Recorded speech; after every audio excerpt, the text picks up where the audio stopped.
ఒక్కరికి వందనాలు తెలుపుకుంటూ దేవుని యొక్క పరిశుద్ధ గ్రంథంలో నుంచి మొదటి తిమోతిలోకి రాసిన పత్రిక 2వ అధ్యాయము 6వ వచనం మనం చదువుకుందామండి.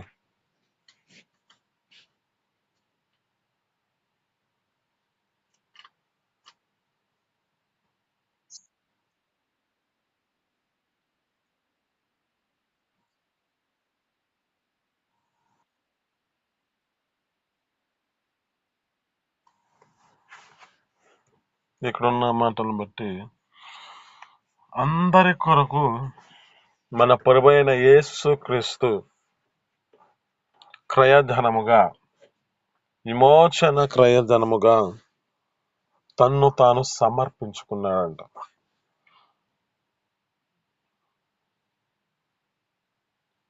ఇక్కడున్న మాటలు బట్టి జ్ఞాపకం చేసుకుంటే మన ప్రభువైన యేసు క్రీస్తు మన కొరకు తన యొక్క రక్తాన్ని ఇచ్చి, తన యొక్క ప్రాణాన్ని పెట్టేసి, ఆ ప్రభువైన యేసు క్రీస్తు మన కొరకు తన యొక్క రక్తం ఇచ్చి, అంటే రక్తముతో ఈ యొక్క వేలను చెల్లించి, మనల్ని ఆయన క్రయోదానం చెల్లించి మనల్ని కొనుక్కున్నాడు. విమోచన క్రయధనము ఇది విలువైనది, ఇది ఎవరు చేయలేనిది, ఇది ఎవరకు సాధ్యము కానిది. కానీ మన ప్రభువైన యేసు క్రీస్తుకు మాత్రమే సాధ్యమైనది ఈ యొక్క విమోచన క్రయధనము. అయితే ఈ విమోచన క్రయధనము మన జీవితంలో ఏ విధముగా చేశాడు, ఏ స్థితిలో చేశాడు అంటే మన ప్రభువైన యేసు క్రీస్తు మన కొరకు తన యొక్క జీవితంలో ఈ క్రయధనము ఎలాంటిగా చెల్లించాడంటే, ఒకటి మన యొక్క స్థితిని బట్టి పాపమునకు బదులుగా మన జీవితంలో ఉన్న స్థితిని జ్ఞాపకం చేస్తూ తన యొక్క క్రయధనాన్ని మన కొరకు పెట్టి ఉన్నాడు. మన పాపము నిమిత్తమై తను తాను అప్పగించుకున్న వాడిగా కనపడుతూ ఉంటాడు. ఎందుకు ఈ లోకములోనికి పాపము ఎలుబడి చేసింది అంటే, ఒకని అవిధేయత ఈ లోకంలోనికి పాపం ఏలుబడి చేయడానికి కారణమైంది. అవిధేయత లోక సర్వ జనులకు ఈ పాపాన్ని తీసుకొచ్చిన పరిస్థితి కనబడుతుంది. అయితే ఇక్కడ మనం జ్ఞాపకం చేసుకుంటే సర్వలోక పాపములను మన ప్రభువైన యేసు క్రీస్తు తన యొక్క శిలువనెత్తుకొని, ఆయన శిలువ త్యాగం చేయబడి తన రక్తమునిచ్చి తన యొక్క ప్రాణమును పెట్టి మన కొరకు తన యొక్క జీవితాన్ని క్రయధనముగా చెల్లించిన వాడిగా కనబడుతున్నాడు. ఆమేన్, హల్లెలూయా. అయితే మన జీవితంలో వేటి విషయాల్లో మన యొక్క స్థితిని బట్టి క్రయధనం చెల్లించిన వాడిగా కనపడుతున్నాడంటే, మొదటిగా మన పాపాల నిమిత్తమై తన్ను తాను దేవునికి అప్పగించుకున్నాడు. మన యొక్క పాపాల బట్టి తన యొక్క జీవితంలో తీర్పు తీర్చబడిన వాడిగా కనబడుతున్నాడు. ఆయన జ్ఞాపకం చేసుకుంటే తన యొక్క శరీర సంబంధమైన ఈ లోకములో మనిషి ఏ విధంగా జీవించగలుగుతున్నాడో అదే జీవితాన్ని కలిగిన వాడిగా, అంటే ఈ లోకములో ఒక మనుష్యుడిగా పుట్టినవాడిగా కనపడుతూ ఉన్నాడు.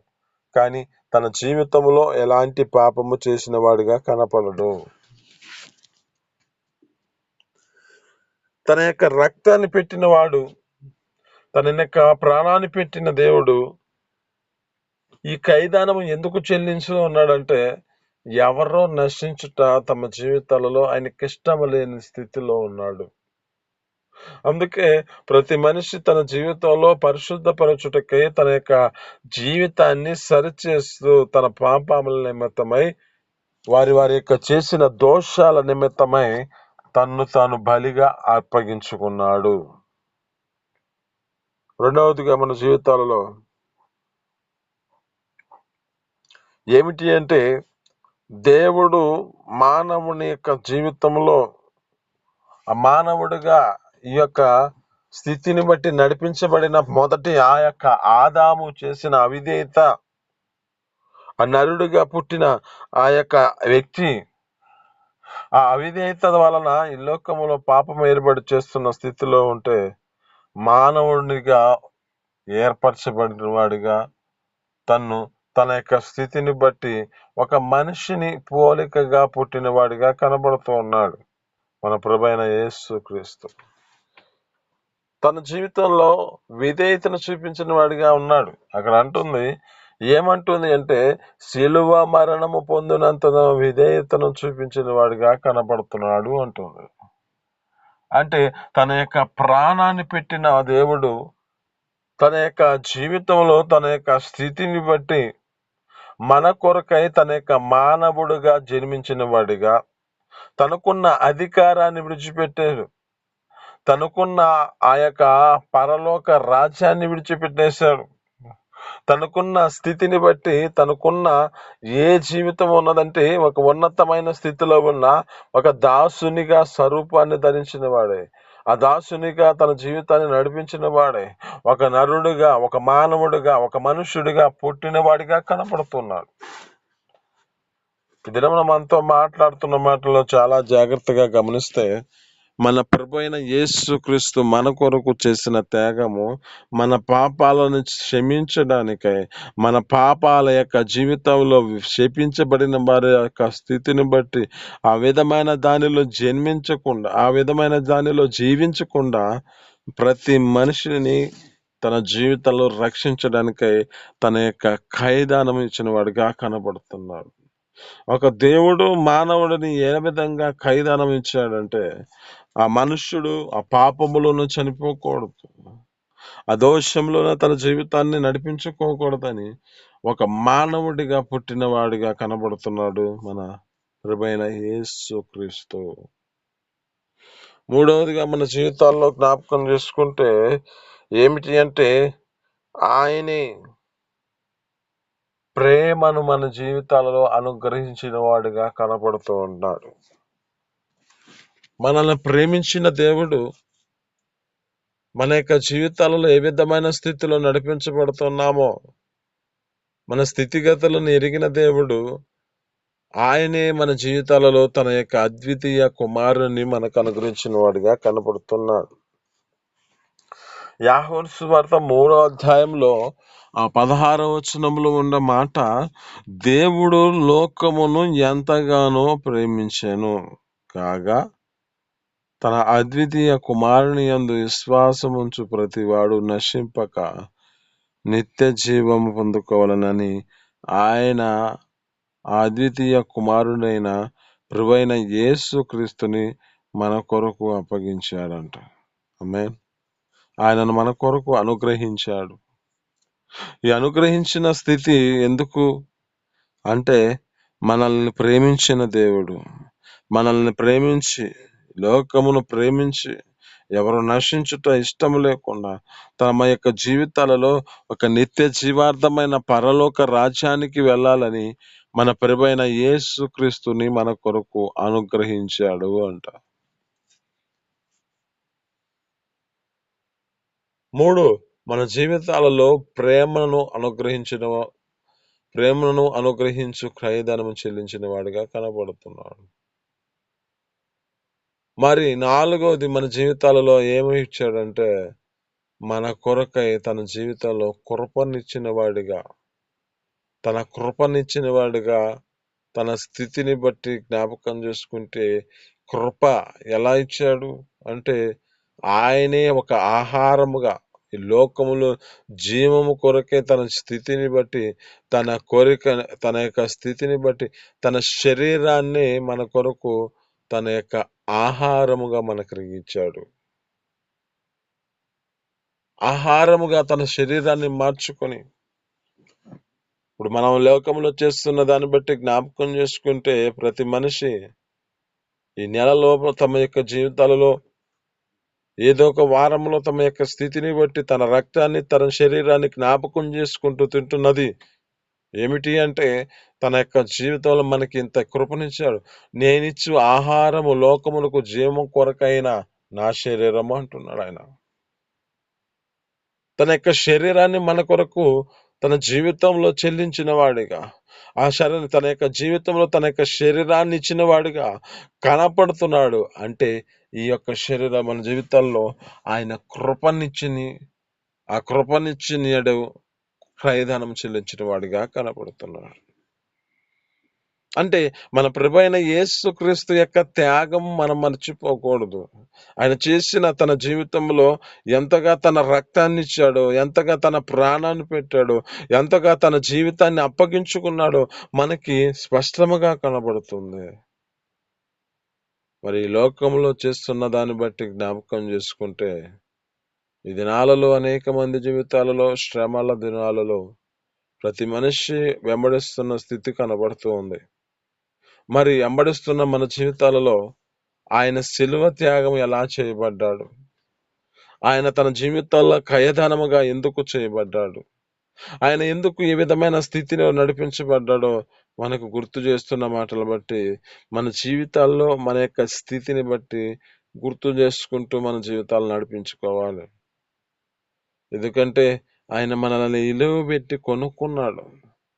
ఇలువ పెట్టి కొనుక్కొనబడిన మన జీవితాలలో ఏం చేయబడాలి అంటే, మొదటి కొరింథీయులకు రాసిన పత్రిక 16వ అధ్యాయము 19-20 వచనాలు చదువుకుంటే అక్కడ ఉంటుంది. అక్కడ అంటున్న మాట ఏమిటంటే, మీ జీవితాల్లో మీలో పరిశుద్ధాత్మకు మీ దేహము దేవుని వలన మీకు అనుగ్రహింపబడినదని, మీలోనున్న పరిశుద్ధాత్మకు నిలయమై ఉన్నారని మీరు ఎరుగురా. మీరు సత్తు కారు, ఇలువ పెట్టి కొనబడిన వారు కనుక మీ దేహముతో దేవునిని మహిమపరచవలెను. ఆమేన్, హల్లెలూయా. అయితే ఇక్కడ మన జీవితాలలో దయధనం, ఈ యొక్క ఇలువ పెట్టి కొనబడిన వారము, క్రయధనము చెల్లించిన దేవుడు మనల్ని కొనుక్కున్నాడు. ఆయన కొనుక్కున్న మన జీవితాలలో ఏం చేయబడాలంటే, ఆ ప్రభువైన యేసుక్రీస్తుని మనం స్తుతించేవారుగా, ఆ ప్రభువైన యేసుక్రీస్తుని మనం గణపరిచేవారుగా, ఆ ప్రభువైన యేసుక్రీస్తుని యొక్క నామాన్ని మనం స్మరించుకునేవారుగా మనం మార్చబడాలి. ఆమేన్, హల్లెలూయా. అంటే మన యొక్క జీవితాలలో ఆ స్థితిలో నడిపించబడడానికే మన ప్రభువైన యేసుక్రీస్తు తన జీవితంలో తన్ను తాను అప్పగించుకున్న వాడిగా కనబడుతున్నాడు. ఈ లోకంలో చేసిన అవిధేయత మనుషుల యొక్క జీవితాలలో పాపము ఏలుబడి చేస్తున్న పరిస్థితిని చూస్తుంటే, ప్రభువైన యేసుక్రీస్తు మరల రెండో ఒక ఆదాముగా మార్చబడిన వాడై, ఆ ఆదాముగా చేయబడిన ప్రభువైన యేసుక్రీస్తు మన కొరకు విధేయతను చూపించిన వాడై సర్వలోకములోనికి ప్రతి మనిషిని నీతిమంతునిగా చేశాడు. ఆమేన్, హల్లెలూయా. అందుకే అంటుంది రోమీయులకు రాసిన పత్రిక 5వ అధ్యాయంలో 19వ వచనంలో అనుకుంటా, అక్కడ అంటున్నాడు, ఏమంటున్నాడంటే, ఒక్కని అవిధేయత అనేకులను పాపులుగా చేయబడిదిరి, ఒక్కని విధేయత అనేకులను నీతిమంతులుగా తీర్చెను అని చెబుతున్నాడు. అంటే ఇక్కడ ఆ మాటలో అర్థం ఏమిటంటే, ఒక్కని అవిధేయత లోకములోనికి పాపులుగా చేయబడిన పరిస్థితిలో మన ప్రభువైన యేసుక్రీస్తు రెండవ ఆదాముగా ఏర్పరచబడిన వాడిగా, ఒక మనుష్యుని పోలికగా, ఒక నరుడుగా ఏ విధంగా జన్మించాడో ఆ విధంగా జన్మించిన వాడై తన స్థితిని బట్టి తన పాప శరీరముతో పుట్టాడు కానీ పాపి కాదు. తన జీవితంలో ఒక లోక సంబంధమైన నరుడుగా పుట్టాడు కానీ తన జీవితంలో ఎలాంటి కోరికల చేత నింపబడిన వాడు కాదు. తన యొక్క జీవితంలో జ్ఞాపకం చేసుకుంటే, పాపంలో తమ యొక్క స్థితిని బట్టి వీరు నడిపించబడిన నడకను బట్టి వారు చేసిన పాపాల నిమిత్తమే తన యొక్క త్యాగము ఏమిటంటే, తన అధికారమును విడిచిపెట్టేసిన వాడై భూలోకంలోనికి వచ్చాడు. అక్కడ అంటున్న మాట ఏమిటంటే, ఫిలిప్పీయులకు రాసిన పత్రిక 2వ అధ్యాయంలో అక్కడ 5వ వచనం కానుంచి చూస్తే, ఆయన ఆ యొక్క మన జ్ఞాపకం చేసుకుంటే, క్రీస్తు యేసునకు కలిగిన మనస్సును మీరును కలిగి ఉండండి. ఆయన దేవునితో సమానముగా ఉండకూడని భాగ్యమని ఎంచుకోనలేదు కానీ, ఒక మనుషుని పోలికగా పుట్టి దాసుని స్వరూపాన్ని ధరించుకొని ఆయన శిలువ మరణము పొందినంతను విధేయతను రిక్తునిగా చేయబడ్డాడంట. రిక్తునిగా అంటే తన జీవితంలో ఏమీ లేని వాడిగా మార్చబడ్డాడు. ఎందుకు ఇంత త్యాగం? ఎందుకు తన జీవితంలో ఈ విధమైన స్థితిలో అప్పగించుకోవడం కారణం ఏమిటి అంటే, మనం చేసిన పాపమే, మనం చేసిన దోషమే, ఆయనను మరణానికి అప్పగించిన పరిస్థితిలో ఉంది. మనం చేసిన ఈ యొక్క దోషమును బట్టి ఆయన మరణించి మరలా మనకున్న ప్రతి పాప ఈ యొక్క శాపకరమైన స్థితులను కొట్టివేసిన దేవుడు మన ప్రభైన యేసు క్రీస్తు. ఇంత త్యాగము ఎవరు ఏ దేవుడు ఎవరికి ఏది స్థితిని బట్టి చేయలేదు. కానీ మన దేవుడు మన కొరకే తన రక్తాన్ని తన ప్రాణాన్ని పెట్టిన వాడిగా కనబడుతున్నాడు. చివరి రక్త బొట్టు వరకు మన కొరకే తన జీవితాల్లో అప్పగించిన వాడిగా కనబడుతున్నాడే. మరి ఆయన అంతగా త్యాగం చేసిన దేవుని యొక్క సన్నిధిలో ఏమంటున్నాడు?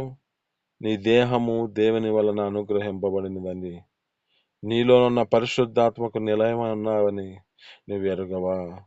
నీ సత్తు కాదు, ఇది ఆయన ఇలువ పెట్టి కొనుక్కున్నాడు. నీ దేహముతో ఆ దేవుణ్ణి మహింపరచు అంటున్నాడు. 1 కొరింథీయులకు రాసిన పత్రిక 3వ అధ్యాయము 16వ వచనంలో ఉంటున్న మాట,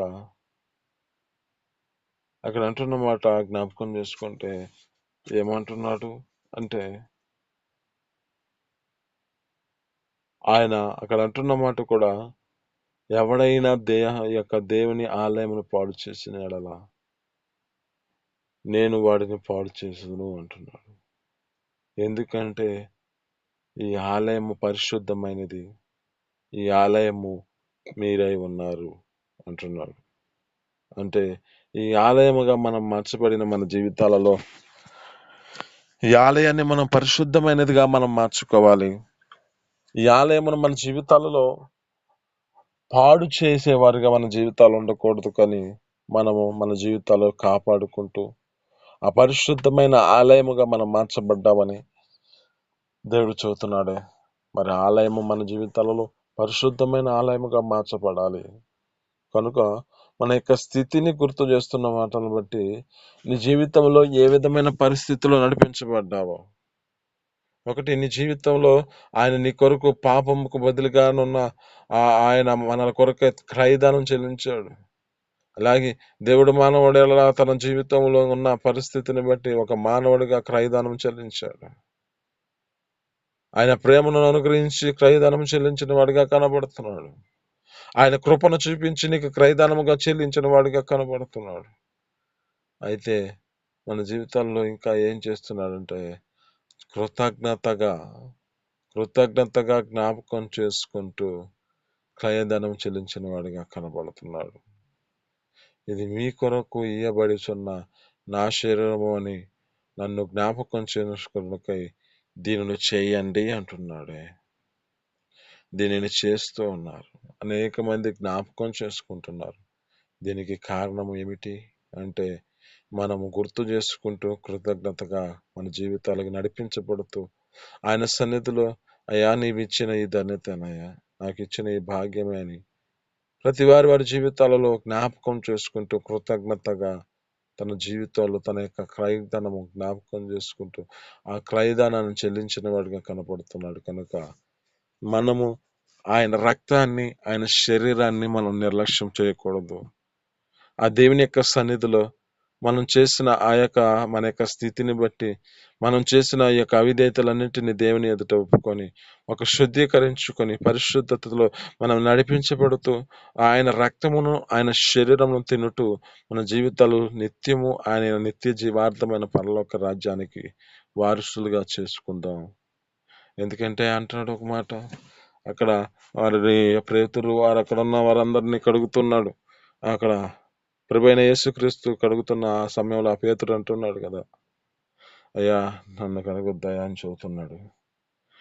నేను నిన్ను కడగని ఎడల నీవు దీనిలో పాలివాడు కాదు అంటున్నాడు. ఆయన అంటున్నాడు, అయ్యా నన్ను నిలువెల్లా కడుగు అంటున్నాడు.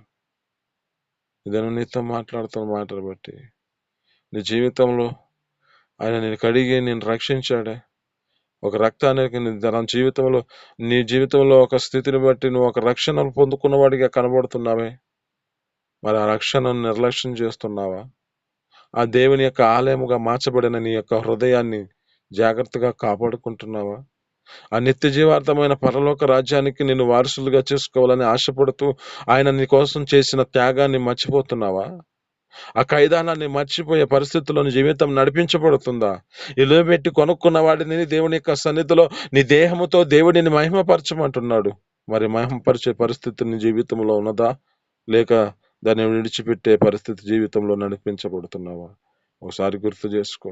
ఆయన అంటున్న మాట ఏమిటంటే, ఇది నీ కొరకు నా యొక్క రక్తాన్ని ఇచ్చాను, ఇది మీ కొరకు నా శరీరము, ఇది మీ కొరకు నా ఇచ్చిన దానిని బట్టి మీరు దీనిని జ్ఞాపకం చేసుకుంటూ నా కొరకు దీనిని చేస్తూ ఉన్నారని చెబుతున్నాడు. చేయండి అంటున్నాడు. మరి ఆయన రక్తంలోని శరించిన స్థితిలో నీవు జ్ఞాపకం చేసుకుంటూ నీ జీవితాన్ని జాగ్రత్తగా కాపాడుకుంటూ నీ స్థితిని బట్టి ఆ పరిశుద్ధమైన ఆలయముగా మార్చబడిన మన జీవితాలను, ఆ హృదయాన్ని జాగ్రత్తగా నీ జీవితాన్ని కాపాడుకుంటూ ఆయన రక్తమును తింటూ ఆ నిత్య జీవార్థమైన పరలోక రాజ్యానికి వారసులుగా చేయబడుదువు గాక. ఆమేన్. ఈ మాటలు మీనికిడులు దీవించి ఫలించును గాక. చిన్ని ప్రార్థన. పరిశుద్ధ జీవాధిపతి, ఆశ్చర్యకుడా, మహోన్నతుడానికి స్తోత్రాలు. మీ అపారమైన ప్రేమ చేత అయ్యా ఈ ఉదయకాలం మాతో మాట్లాడిన మాటను బట్టి నీ స్తోత్రాలు. అయ్యా మీ ఖైదానమును మేము తండ్రి జ్ఞాపకం చేసుకున్నాం. మీరు చెల్లించిన చెల్లింపును తండ్రి మేము జ్ఞాపకం చేసుకున్నాం. మమ్మల్ని ఎంతగానో ఇలో పెట్టి మీరు కొనుక్కున్నారయ్యా. మేము కొనుక్కున్న మా జీవితాలలో నిన్ను మహిమపరచుట మర్చిపోతున్నాం మేము. అయ్యా నిన్ను కొనుక్కున్న మా జీవితాలలో నిన్ను స్తుతించుట మర్చిపోతున్నాం మేము. అయ్యా నువ్వు కొనుక్కున్న మా జీవితాలలో పాపంలో నుంచి మమ్మల్ని నా తండ్రి ఖైదానము చెల్లించిన మళ్ళీ అదే పాపంలోనికి వెళ్ళే స్థితిలో ఉన్నామేమో. మాకు ఈ దినమును గుర్తు చేసిన దాన్ని బట్టి నీ స్తోత్రాలు. మా జీవితాలలో నా తండ్రి అయ్యా మానవుడిగా పుట్టిన మన తండ్రి మేమన్న తండ్రి అయ్యా నా తండ్రి చేసిన ఒక అవిధేయత అనేక మందిలో పాపులుగా మార్చబడిన స్థితి కనబడుతున్నప్పుడు మీరే మరలా మానవుడిగా పుట్టిన తండ్రి క్రయదానము చెల్లించిన వాడిగా కనబడుతున్నారు. అయ్యా మా జీవితాల్లో ఆ క్రయదానాన్ని మేము గుర్తు చేసుకుంటూ ఏమాత్రము మర్చిపోక మీ సన్నిధిలో నా తండ్రి మా జీవితాలను సరి చేసుకునే కృపను దయచేయండి అయ్యా. అలా నా తండ్రి ప్రేమగా అనుగ్రహించి అయ్యా లోకమును ప్రేమించిన తండ్రి అయ్యా ఎవరు నశించటం నీకు ఇష్టం లేదని అయ్యా నా తండ్రి మీ అద్వితీయ కుమారుడైన ప్రభు అయిన యేసుక్రీస్తు మా కొనుక అనుగ్రహించిన దాన్ని బట్టి నీకు స్తోత్రాలు తండ్రి. అయ్యా మా జీవితాలు అది గుర్తు చేసుకుంటూ మన నిత్యమును సన్నిధిలో ఉండేట్లుగా సహాయం చేయండి. అయ్యా నా తండ్రి నీ శరీరం అనే రక్తను మేము తింటున్నప్పుడల్లా నిన్ను జ్ఞాపకం చేసుకుంటూ మా జీవితాలను పవిత్రపరుచుకుంటూ పరిశుద్ధపరుచుకుంటూ అయ్యా నిత్యము నీ అందు భయభక్తులతో నడిపించబడి నీ దేహమును మాకిచ్చిన ఈ యొక్క దేహము దేవుని యొక్క ఆలయమని మేము ఎరిగి నీ సన్నిధిలో ఆ పరిశుద్ధమైన ఆలయముగా మేము మార్చుకుంటూ నిత్యము నిన్ను మహిమపరిచే కృపను మాకు దయచేసి మీ సన్నిధిలో సహాయం చేయమని నీకే మహిమ ఘనత ప్రభావాలు తెచ్చుకోమని యేసు పరిశుద్ధ నామమున అడిగి పొందుకొని జీవిస్తున్నాం తండ్రి. ఆమేన్.